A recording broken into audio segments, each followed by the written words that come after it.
Let's take a look at using logic blocks in the Ford Pro Upfit Integration System software. From the right-hand menu, click Logic Blocks. Then you can drag the blocks onto the canvas. We'll start with the simple logic gate block. In this case, we're combining the signals from the seat buckle and the beacon light to control a power output which is connected to a beacon light. This uses an AND gate. There are plenty of other logic operators here to try. You can find more information about these online. We've added the CAN read signal, which is whether the driver's seatbelt is fastened.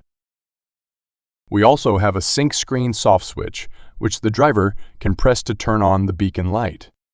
Only if both of these inputs are true will the output be true and the beacon light be activated. We also need to use the beacon light output status to ensure that the soft switch is always matching the status of the output.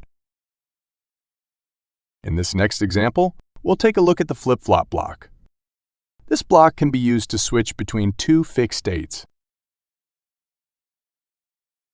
You can choose between two types of flip-flop: the RS or dual input flip-flop and the D-type flip-flop, which is a single input flip-flop. You can also choose whether the logic is evaluated on the rising edge or on the falling edge of the signal.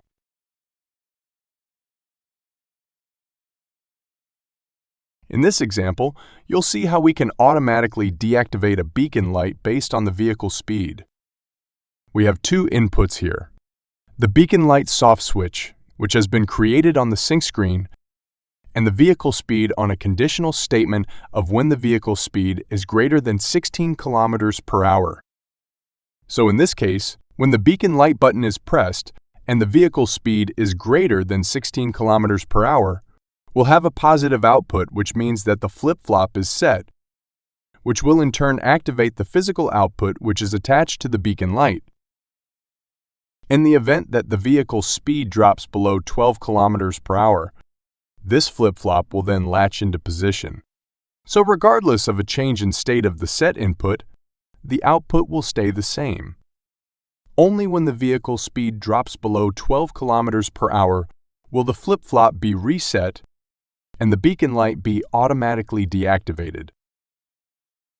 We've used the output status to ensure that the beacon light switch status always matches the status of the physical hardware.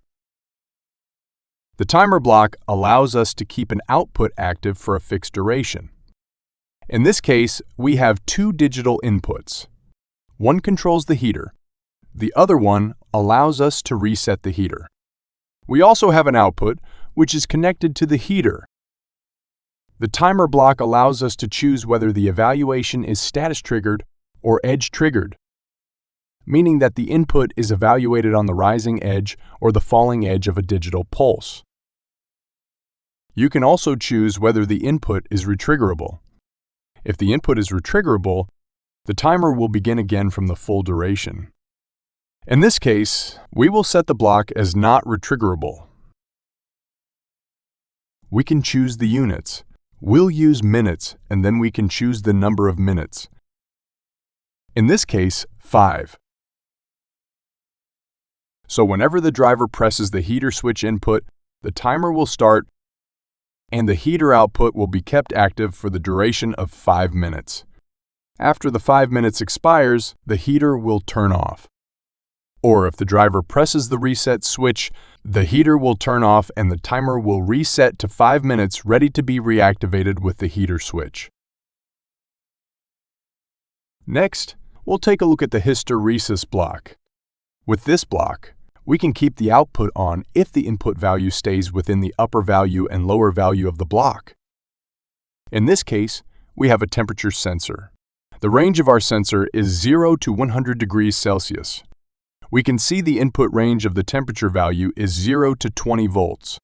So 20 volts equals 100 degrees Celsius and 0 volts equals 0 degrees Celsius.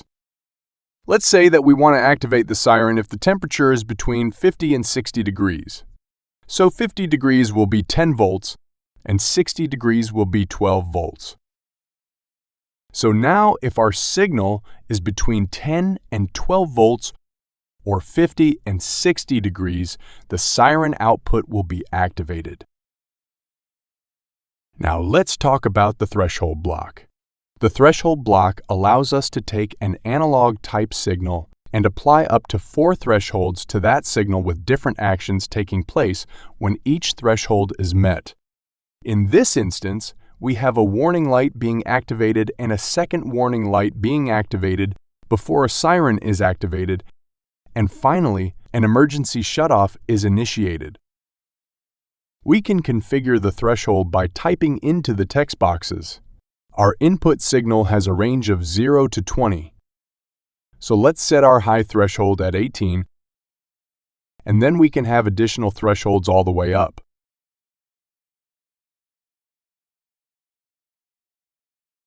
You'll see the threshold block has 2 operating modes. In running point mode, only one of the thresholds can be active at any time. So in the event that the input signal is at 15 volts, only threshold 3, where the threshold of 10 volts has been exceeded, will be activated and the siren will be activated. If we were to reach 18 volts, only the emergency shutoff output would be activated. In bar graph mode, any of the thresholds which are currently being met will provide an output. So using our example of the input value of 15 volts, thresholds 1, 2, and 3 will all be active, meaning that warning light 1, warning light 2, and the siren will be activated. And if we exceed 18 volts, the emergency shutoff will also be activated and the warning lights and sirens will remain on. Here we can see the priority block. The priority block allows us to determine an output based on which inputs are active. In this case, we have 3 inputs: whether the AC button status is active, whether the ignition is running, and whether the driver door is closed. These inputs have an order of priority with the highest priority at the top and the lowest at the bottom.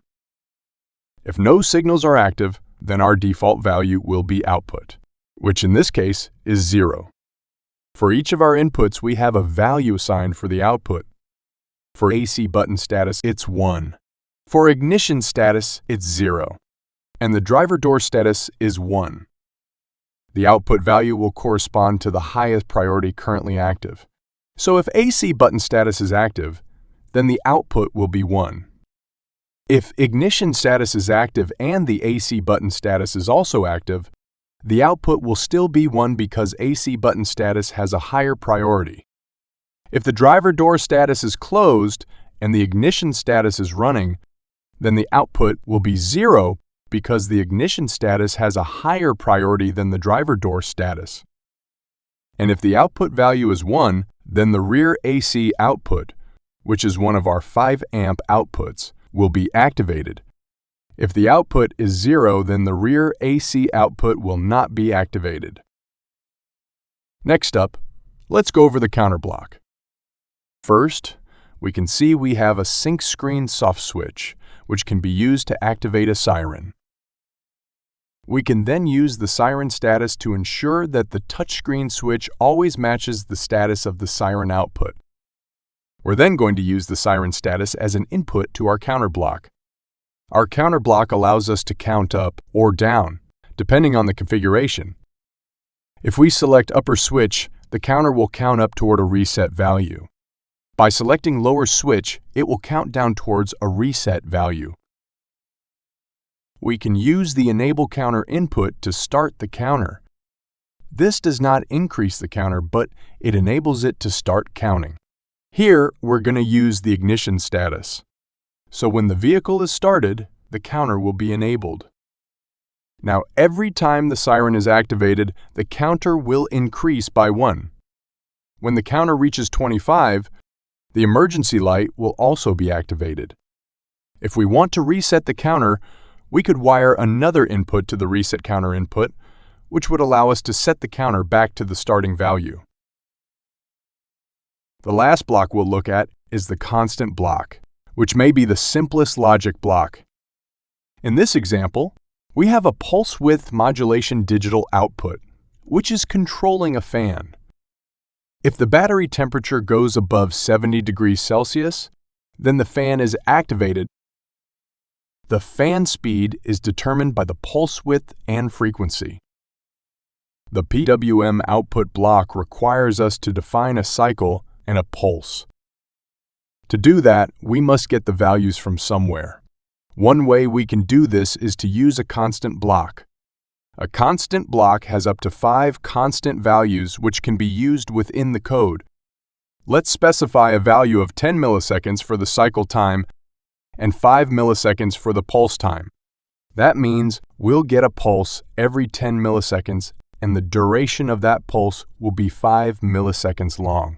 So it will be on for 5 milliseconds and then off for 5 milliseconds and then repeat.